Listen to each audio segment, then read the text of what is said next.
Alassane Ouattara fait l'éloge de la bonne entente entre la Côte d'Ivoire et le Burkina Faso. Il s'est exprimé à son arrivée pour un sommet à Ouagadougou.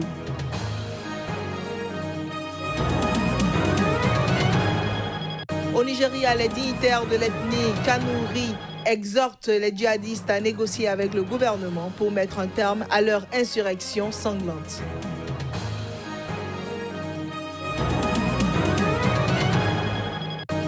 Décès lors d'une bousculade au stade Demba Diop à Dakar au Sénégal.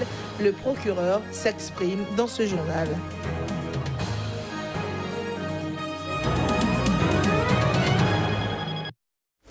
Nouvelle édition du journal sur Sika. Mesdames et messieurs, bonsoir. Le président ivoirien Alassane Ouattara a souligné la bonne entente avec le Burkina Faso à son arrivée lundi à Ouagadougou pour un sommet entre les deux pays ouest-africains dont les relations ont traversé une période de tension. En effet, il se tient au Burkina Faso le 6e sommet du traité d'amitié et de coopération réunissant donc chaque année les présidents ivoiriens et burkinabés. Les deux pays, historiquement très proches, ont connu une période de froid entre 2014 et 2015. Parmi les points de discorde, la présence à Abidjan de l'ancien président burkinabé Blaise Compaoré, chassé du pouvoir par la rue en 2014, et jadis un des principaux soutiens de Ouattara. Les relations entre le Burkina et la Côte d'Ivoire, qui ne formaient qu'un seul territoire au début de l'ère coloniale, sont anciennes. Quelques 3 millions de Burkinabés vivent d'ailleurs en Côte d'Ivoire. Les dignitaires de l'ethnie Kanouri, et là nous sommes au Nigeria, majoritaires au sein de Boko Haram et dans le nord-est du Nigeria, ont exhorté les djihadistes à négocier avec le gouvernement pour mettre un terme à leur insurrection sanglante. Certains observateurs, il faut le dire, y voient surtout un appel visant à préserver les intérêts ethniques. Au Nigeria, pour le Forum des anciens du Borno, un groupe d'influence de l'ethnie Kanouri composé de militaires et de notables à la retraite, il est temps qu'ils déposent les armes, qu'ils se repentent et rejoignent le reste de la société 8 ans après le début du conflit qui a fait plus de 20 000 morts. L'administration du président Goodluck Jonathan avait à plusieurs reprises évoqué des pourparlers de paix avec les djihadistes et même un cessez-le-feu jamais concrétisé. Son successeur, Muhammadu Buhari, n'a pour sa part montré aucune volonté d'apaisement depuis son arrivée au pouvoir en 2015, promettant au contraire d'écraser l'insurrection. Des négociations officieuses menées par son gouvernement ont toutefois permis la libération d'une centaine de lycéennes de Chibok sur les 219 enlevées par Boko Haram en 2014. Pour certains observateurs, l'appel lancé par les anciens du Borno cache surtout leur crainte de voir les Kanouri marginalisés par rapport à d'autres groupes importants comme les Haoussa dans un contexte de forte rivalité ethnique. Dès la naissance de Boko Haram en 2002 à Maïdougouri, capitale de l'État du Borno, ces liens étaient connus avec l'élite politique et religieuse locale, dont certaines familles avaient des membres haut placés au sein du groupe islamiste. L'armée a souvent accusé des anciens du Borno d'entraver délibérément les opérations de contre-insurrection. Alors que l'armée a considérablement affaibli Boko Haram, l'appel à des pourparlers est aussi vu par certains comme une tentative de préservation des Kanouri qui craignent de perdre une génération d'hommes tués ou emprisonnés. Et les victimes meurtries de la Centrafrique ne seront jamais abandonnées. Le procureur de la Cour pénale spéciale les rassure. Toussaint Montazini a effectué sa première prise de parole publique à l'occasion de la Journée internationale de la justice depuis sa prestation de serment le 30 juin. Par sa voix, la Cour pénale spéciale prévient tous les bourreaux du peuple centrafricain qu'elle n'est ni aveugle ni sourde par rapport à tous ces crimes atroces qui ont endeuillé ce pays. La Cour pénale spéciale, créée légalement en 2015 mais pas encore opérationnelle, comptera 11 juges étrangers ainsi que 13 juges centrafricains pour un total donc. Et la Cour devrait commencer ses enquêtes vers le mois d'octobre 2017 pour des raisons ethniques. Et les évêques camerounais ont annoncé lundi qu'ils porteraient plainte contre X pour assassinat dans l'affaire de la mort de Monseigneur Jean-Marie Benoît Bala, dont le corps avait été repêché dans des eaux au Cameroun début juin. Le 2 juin, le corps de Monseigneur Bala, âgé de 58 ans alors, avait été repêché dans la rivière Sanaga plus de 48 heures après sa disparition. Le prélat a été brutalement assassiné, avait affirmé l'épiscopat le 13 juin. La justice camerounaise avait donc pourtant conclu à une absence de toute trace de violence le 4 juillet à la suite d'une autopsie réalisée par 2 médecins légistes étrangers. Cette annonce vient relancer le dossier. Envolons-nous à présent pour le Sénégal. Eh bien, après le drame survenu samedi dernier au stade Demba Diop et qui a fait 8 morts et 88 blessés, toutes les activités culturelles et sportives ont été suspendues par le gouvernement. Lundi soir, le procureur de la République a fait face à la presse pour annoncer l'ouverture d'une enquête. Suivez.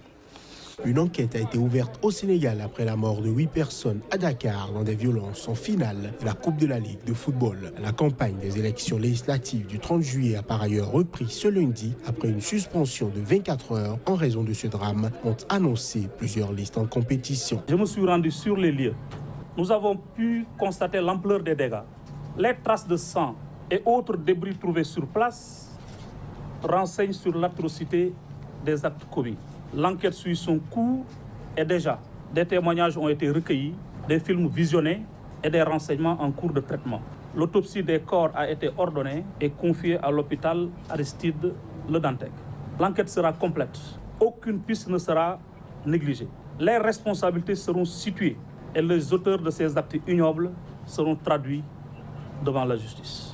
La Fédération sénégalaise de football a suspendu l'Union sportive de Ouakam, une équipe d'un quartier de Dakar dont les supporters sont soupçonnés d'avoir provoqué les incidents meurtriers pendant les prolongations de la finale de samedi face au stade de Mbor, un club à 80 km au sud de la capitale. La commission de discipline de la fédération doit en outre se réunir prochainement pour éventuellement prononcer d'autres sanctions. Selon un communiqué, le chef de l'État, Macky Sall, a présidé dimanche une réunion spéciale sur le drame et est resté ferme. La loi sera appliquée dans toute sa rigueur, a annoncé ce lundi la présidence, précisant que seuls 2 blessés étaient encore hospitalisés. Restons au Sénégal pour parler cette fois-ci du dossier de fuite des épreuves du baccalauréat. Le procureur sénégalais Serigne Bassirou Gueye annonce que 42 personnes ont été arrêtées donc dans ce dossier. Et cette annonce a été faite lors du même point de presse qui a permis de faire le point sur l'incident de samedi dernier. Il est apparu que les sujets étaient échangés contre des sommes d'argent variant entre 25 000 francs et 250 000. Le recours aux réseaux sociaux, notamment WhatsApp, a favorisé bien entendu la propagation rapide de la fraude. 42 personnes ont été arrêtées et déférées au parquet, dont 3 professeurs de lycée, un proviseur de lycée, 3 agents de l'Office du baccalauréat, 23 candidats au baccalauréat 2017 et 3 candidats qui ont réussi en 2016 par la fraude. Nous avons requis l'ouverture d'une information judiciaire contre les personnes susvisées, des chefs d'associations de malfaiteurs, de fraude aux examens, d'escroquerie, d'obtention frauduleuse d'avantages matériels indus, ainsi que de complicité de ses chefs. Le président du Kenya, Uhuru Kenyatta, mène campagne à Mombasa avant l'élection du 8 août prochain, un scrutin qui l'oppose à son rival de longue date, Raila Odinga. La campagne pour les élections générales kenyanes du 8 août ont débuté depuis le 28 mai dernier. Les Kenyans sont appelés aux urnes pour la présidentielle, la législative et aussi pour le renouvellement des assemblées locales. Le duel s'annonce indécis entre le président sortant Uhuru Kenyatta et son rival historique Raila Odinga. Mombasa a accueilli le président venu avec plein de promesses pour des Kenyans réceptifs à son message. Je vous invite à venir avec moi en août prochain. Faisons ce voyage ensemble parce que nous avons une raison de le faire. Nous savons qu'au cours des 4 dernières années, nous avons enregistré d'énormes succès pour les Kenyans.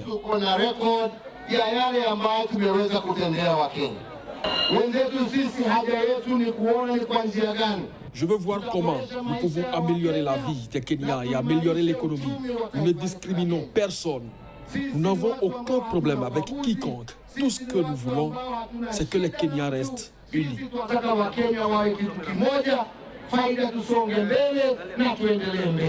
La commission électorale a promis des sanctions contre toute personne soupçonnée d'avoir participé à la violence au cours de cette campagne afin que le Kenya organise des élections libres, crédibles et transparentes en août prochain. Des violences ont en effet déjà été signalées dans les comtés de Kisumu, Baringo et Kiambu la semaine écoulée. Pour ce scrutin, la commission électorale a enregistré 8 candidats à la présidence et reçu environ 10 000 candidatures au poste de parlementaire, gouverneur et membres des assemblées locales. Les deux principales formations, le Jubilee de l'actuel président, qui briguera donc un nouveau mandat, et la National Super Alliance NASA, menée par Raila Odinga, ont tous deux promis gagner la présidentielle dès le premier tour. Un tour par la Guinée à présent, le Parti citoyen pour l'innovation qui affirme être le principal parti d'opposition en Guinée équatoriale a dénoncé lundi sa mise à l'écart du processus électoral. C'est en tout cas ce qu'affirme son président. Suivez. En Guinée équatoriale, une commission électorale comprenant des représentants du gouvernement et des partis politiques en lice pour les prochaines élections sénatoriales, législatives et municipales prévues pour fin 2017 doit sillonner le pays pour sensibiliser la population à ce processus. Personne ne nous a communiqué quoi que ce soit sur la tournée de la commission. Le gouvernement veut en finir coûte que coûte avec le Parti citoyen pour l'innovation, a réagi Gabriel Nse-Obiang, président du parti. Il a appelé le parti présidentiel, le Parti démocratique de Guinée équatoriale, PDG, à ne pas avoir peur de la CI. Le parti d'opposition, autorisé en novembre 2015, n'a pour l'heure jamais participé à une élection dans le pays, mais rassemble de nombreux militants lors de ses meetings. Rentré en Guinée équatoriale en 2014 après 13 années d'exil en Espagne, Gabriel Nse-Obiang avait été interdit de se présenter à l'élection présidentielle de 2016 car il n'avait pas vécu dans le pays les 5 années précédant le vote. En avril, il a été jugé et condamné à 6 mois de prison pour injures graves envers le PDG. Interdit de quitter le territoire national, il a en outre été condamné à verser 50 millions de francs CFA, soit 76 000 € au PDG, et 200 000 francs CFA, soit 300 € à l'État, et à ne plus exercer une activité politique pour une durée indéterminée. L'opposant a fait appel à la Cour suprême équato-guinéenne et reste libre jusqu'à jugement de la plus haute juridiction du pays. En l'absence du Parti citoyen pour l'innovation, la commission de sensibilisation regroupe 17 des 18 partis politiques de Guinée équatoriale. Le recensement électoral débutera le 1er août et doit durer jusqu'au 13. Nous voici déjà au terme de notre édition. Merci pour votre aimable attention.